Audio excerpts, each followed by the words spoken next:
नमस्कार सबैजनामा स्वागत छ तपाईहरुलाई मेरो यस बिन्दास ढुङ्गाना च्यानलमा।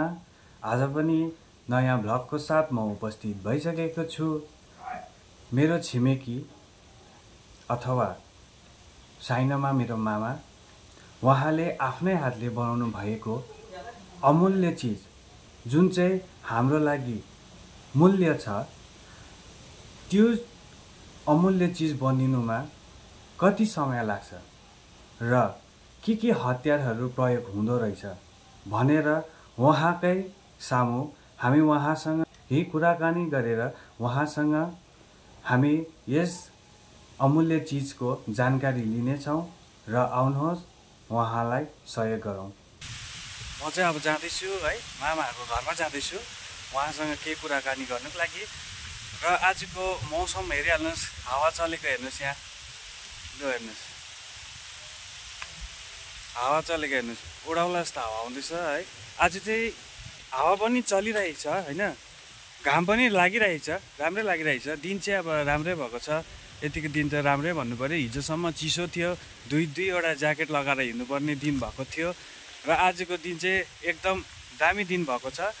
र म उहाँको घरमा पुग्न लागेको छु र अब उहाँ के गर्नुहुँदैछ है मलाई त्यो त थाहा छैन, तर अब उहाँसँग केही कुराकानी गरेर के चाहिँ चिज बनाउनु भएको रहेछ भनेर मलाई चाहिँ हेर्नुको लागि आतुर भइरहेछ र म उहाँको घर जाँदैछु है। यस्तो अमूल्य चिज चाहिँ के चाहिँ छ भनेर म पनि हेर्नुको लागि तत्पर्य भइरहेको छु होइन। र अब आउनुहोस् हामीसँगै हेर्नेछौँ है त। गाइस, म चाहिँ मामाको घरमा आइसकेको छु हो। अब मामा चाहिँ यहाँ घरमा हुनुहुन्न रहेछ र मामा खोज्दैछु म चाहिँ होइन। सायद तल्लोपट्टि हुनुहुन्छ होला, उहाँले काम गर्दै गरेको ठाउँमा होइन। म तपाईँहरूलाई वहीँ लगेर देखाउने छु है, कहाँ चाहिँ काम गर्नु। मामा ऊपर हुनुहुँदो रहेछ मामा चाहिँ हो। अब त्यहीँ लगेर मामालाई देखाउने छु म।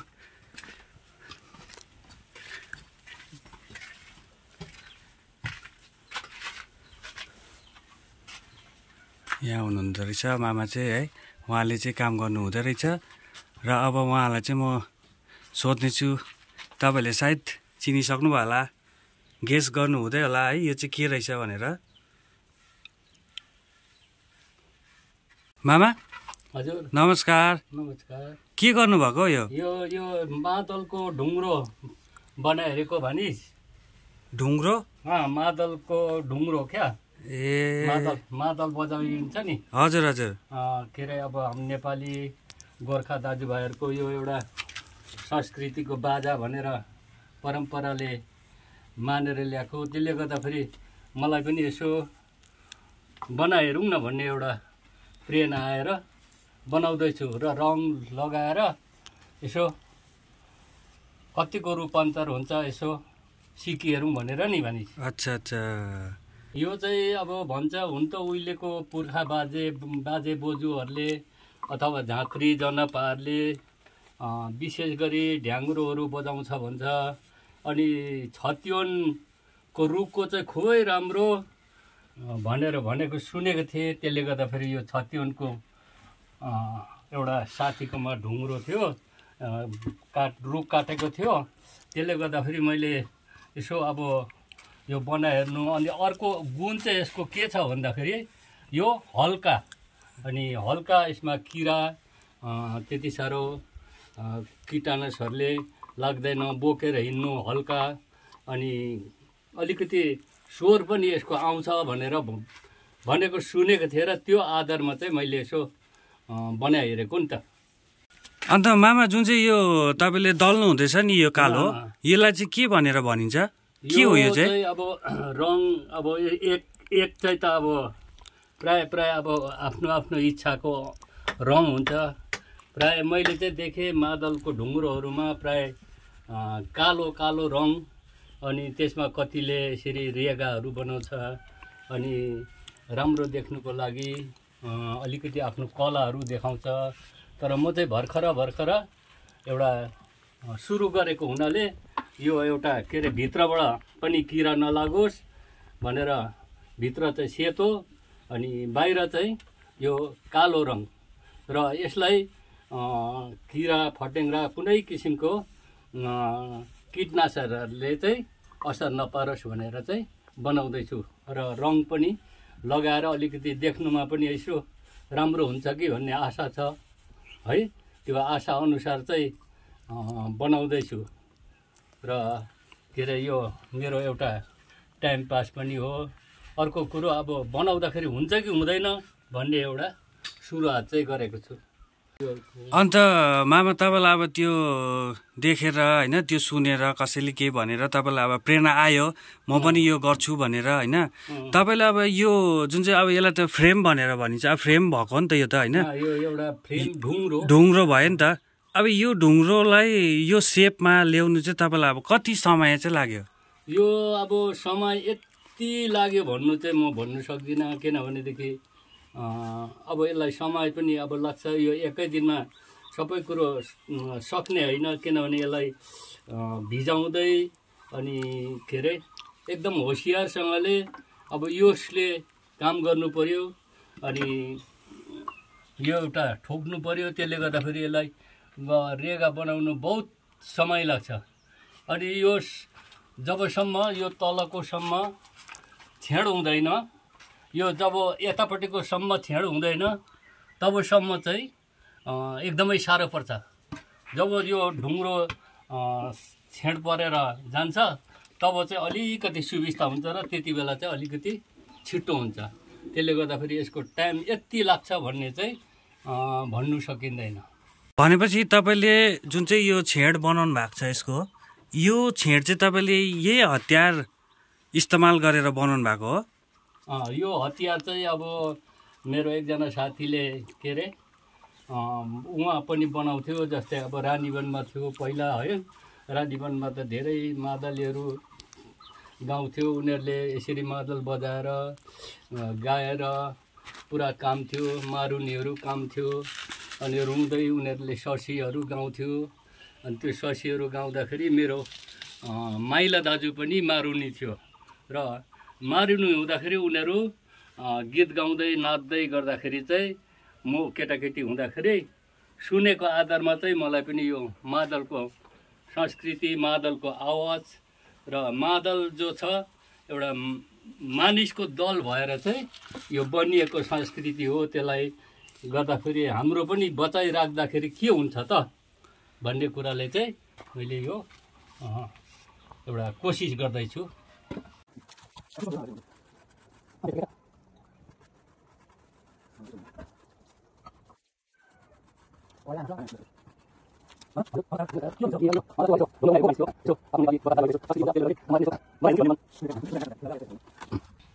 दुईपट्टि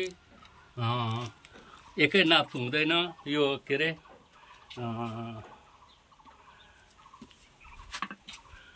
देब्रे दाहिने ताल हुन्छ। दाहिनेलाई अलिकति लामो भएको कारणले चाहिँ अलिकति आवाज परसम्म गएको हुन्छ। यो देब्रे चाहिँ अलिकति ठुलो ताल भएकोले गर्दाखेरि अलिकति यसको चाहिँ स्वर अलिकति ठुलो हुन्छ र त्यो आधारमा एउटा मेरो सानो अनुभवले चाहिँ यो गर्दैछ। अच्छा, भनेपछि यो जुन चाहिँ देब्रे र दाहिने भन्नुभयो, यो देब्रे हुने चाहिँ कुन चाहिँ ठुलो भएको हुन्छ कि सानो भएको हुन्छ? देब्रे भन्ने चाहिँ यतापट्टि ठुलो हुन्छ। यता ठुलो हुन्छ है? ठुलो हुन्छ र दाहिने ताल चाहिँ यतापट्टि हुन्छ, सानो हुन्छ। र अब म चाहिँ यो चाहिँ लाउनु सक्दिनँ, किनभने अब यो ताना लगाउनु अनि यसलाई के अरे करुवा अनि के अरे भन्छ यसलाई यो करुवा भन्छ अनि यसलाई के अरे घेरो भन्छ है नि, ताल भन्छ। त्यसले गर्दाखेरि त्यसलाई लाउनु हामी अलिकति सक्दैनौँ। यो चाहिँ एक्सपिरियन्स हुनु पऱ्यो, मान्छेको अनुभव हुनु पऱ्यो। बोटुका भन्छ अनि यो ताल, यो तानाहरू पनि त्यस्तै कति घरे हुन्छ, 13 घरे, 17 घरे, 15 घरे यसरी लगाएको हुन्छ। र मैले त्यो सुनेको आधारमा चाहिँ अब भानिसले सोधिहालेको खण्डमा चाहिँ मैले बताइदिएको नि। आमा तपाईँले भनेपछि जुन चाहिँ यो बनाउनु भएको छ अहिले है, यो बनाउनु चाहिँ तपाईँले के यति सामानले मात्रै बनाउनु भएको हो त? मेरो यो सामान अब यो चाहिँ के हुन्छ भने अब यसले सिधा पार्नु पर्यो। अनि यो ढुङ्ग्रा अब यसले त हुँदैन, ठुलो काठमा चाहिँ अलिकति ठुलो आरीले काटेर त्यहाँदेखि ल्याएर यसलाई कसैले 18 इन्चीको बनाउँछ, कसैले 2 फिटको बनाउँछ, कसैले 22 इन्चीको बनाउँछ। र मैले सुन्दा चाहिँ जति लामो त्यति आवाज अलिक परसम्म पुग्छ भनेर सुनेको थिएँ। त्यसले गर्दाखेरि चाहिँ यो चाहिँ मेरो यो हाम्रो एसके थापाको घरमा उसको घरको छेउको एउटा छतिवन काटेको थियो। अनि त्यो यसो हेर्दाखेरि चाहिँ हुन्छ भनेर चाहिँ मैले भनिराखेको थिएँ। त्यसले गर्दाखेरि त्यो काट्ने भाइले चाहिँ अलिकति अब अन्दाज भएन, म पनि थिइनँ, छोटो भएछ भनेर चाहिँ मैले यो दुःख सुखले यो नखिपिकन बनाउँदैछु। र यो अलिकति लामो भयो भने चाहिँ राम्रो हुन्छ भनेको थिएँ, तर बोक्नु गर्नु यताउता हिँड्नु अलिकति असुविस्ता। भनेपछि अब तपाईँले जुन चाहिँ यो कलर गर्नुहुँदैछ यो चाहिँ किराहरू नलागोस् भनेर गर्नुभएको होइन। अब यो कलर सुकिसकेपछि चाहिँ अब यसमा अर्को के काम आउँछ? अब यसमा ताना चाहियो, यसको लागि ताल चाहियो है, यसको छाला चाहियो। यो छाला अब हाम्रो लोकल छालाहरूले हुँदैन, कतिले चाहिँ बनाउनु जान्नेहरू दाजुभाइहरू छ हाम्रो ठाउँमा। जस्तै अब के अरे मेरो एकजना साथी छ उयसमा उता के अरे लेबुङ साइडमा बनाएर बेच्नुहुन्छ, उहाँले चाहिँ सबै कुरो गर्नुहुन्छ। तर म चाहिँ अब विजय विश्वा भन्ने छ उसको, र उहाँले बनाउनुहुन्छ, उहाँ आफै पनि गाउनु पनि हुन्छ।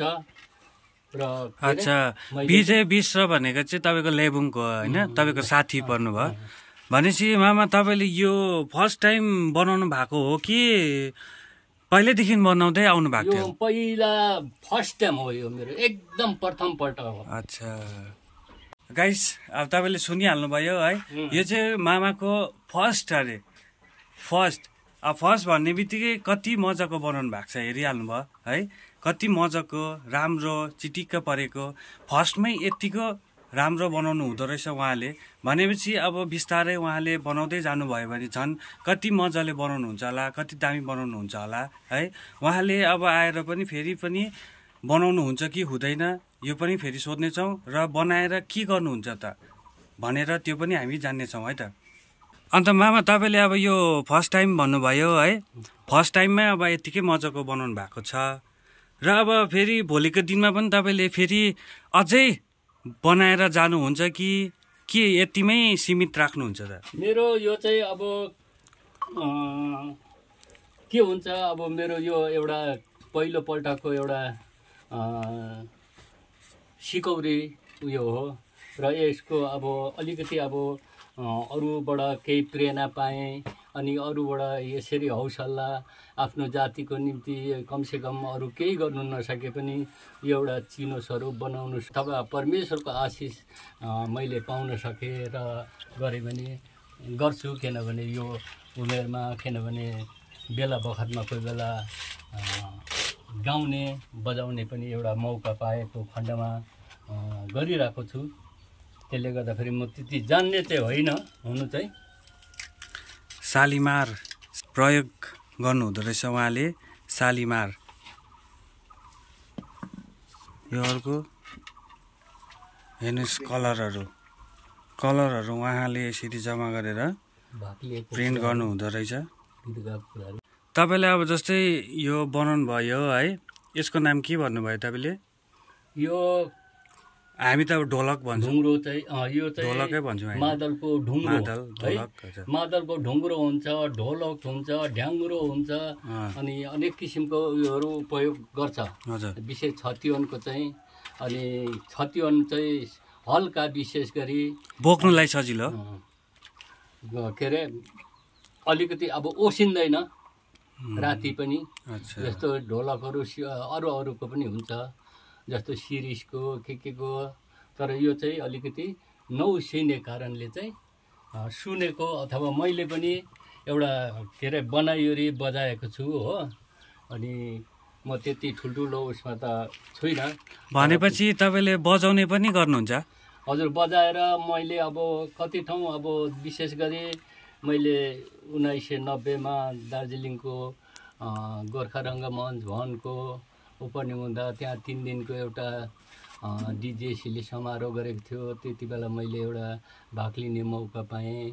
म त्यति बेला विस्थापित भएको थिएँ। त्यसले गर्दाखेरि त्यहाँ एउटा मैले एउटा शब्द गाएको थिएँ, जन्म दिने माता मेरो कर्म दिने पिता, भाग्य लेख्ने भागी विधाता के लेखिदियो, भावी विधाता अभागी कर्म मेरो भनेर चाहिँ मैले त्यहाँ एउटा प्रस्तुति गरेको थिएँ। र त्यसपछि के अरे त्यो ख्यालीमा त्यसपछि फेरि जी दिनेश हल, जसलाई गोर्खा नेपाली उयसमा सम्मेलन छ है, जी दिनेश हल, जसलाई के अरे गोर्खा सम्मेलन हल भन्छ। त्यहाँ 2002, 2003, 2004मा मैले भाग लिएको थिएँ र अलिकति त्यहाँ पनि अब म राम्रो त हुनु सकिनँ, तर अब गाउने एउटा प्रस्तुति गर्नु चाहिँ मौका पाएँ। मामा तपाईँले अब यो फ्रेम र कलर गरिसक्नु भयो यहीँ होइन, आफ्नै घरमा बसेर। अब यसमा झाप लगाउनु, ताना लगाउनु चाहिँ तपाईँले के घरमै बसेर गर्नुहुन्छ कि? म यो घरमा बसेर चाहिँ सक्दिनँ। यो चाहिँ मैले पहिला मेरो एउटा के अरे ठुलो मादल छ, त्यो अहिले भित्र घरमा राखिरहेको छु। त्यो मैले के अरे सिलगढीमा पठाएँ। सिलगढीमा पठाएर बनाउँदाखेरि मैले झाप ताना लाउँदाखेरि कमसेकम 3700 जस्तो लाग्यो। तर अब यिनीहरूमा त त्यति बेसी लाग्दैन होला, किनभने म सिलगढी गएको पनि छुइनँ। अब पठाउनु पऱ्यो, के गर्नु पऱ्यो, अलिकति त्यस्तै मान्छेहरूले अलिकति त्यहाँ सिलगढीको अनुभव गर्ने मान्छेले त्यति महँगो चाहिँ पर्दैन। र म यहाँ मगाएर पनि म अहिले त्यसको अनुभव छैन। यो अनुभव गर्ने साथी अलिकति अस्वस्थ भएको कारणले उसले चाहिँ गरिदिँदैन। त्यसले गर्दाखेरि यो सिलगढीमै बनाउनु पर्छ।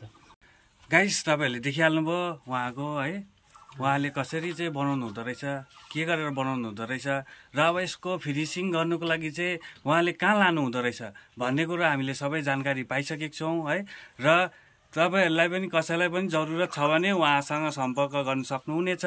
र हाम्रो मामासँग कुराकानी पनि भइसकेको छ र उहाँले बनाएको जुन चाहिँ अमूल्य चिज थियो त्यो पनि हामीले देखिसकेका छौँ।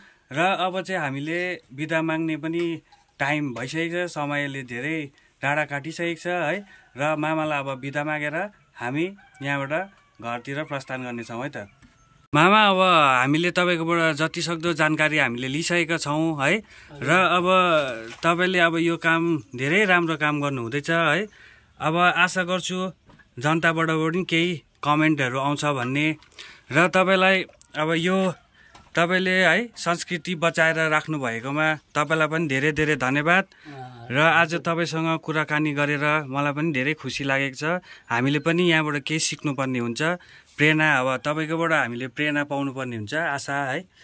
र अब आज चाहिँ हाम्रो कुराकानी चाहिँ है यहीँ समाप्त गरेर भोलिको दिनमा तपाईँले अब यसलाई फिनिसिङ गरेर पनि एकपल्ट हामीलाई देखाउनुहुन्छ कि भनेर हामीले आशा राखेका छौँ। कम्प्लिट गरिसकेपछि म एउटा चाहिँ मैले एक ठाउँ अब के अरे अर्पण गर्ने एउटा इच्छा गरिरहेछु। यसलाई म बनाउँछु। यो चाहिँ मेरो के अरे एकजना साथीले माग्नु भएको छ, उहाँले लगेर काम बनाउनुहुन्छ है।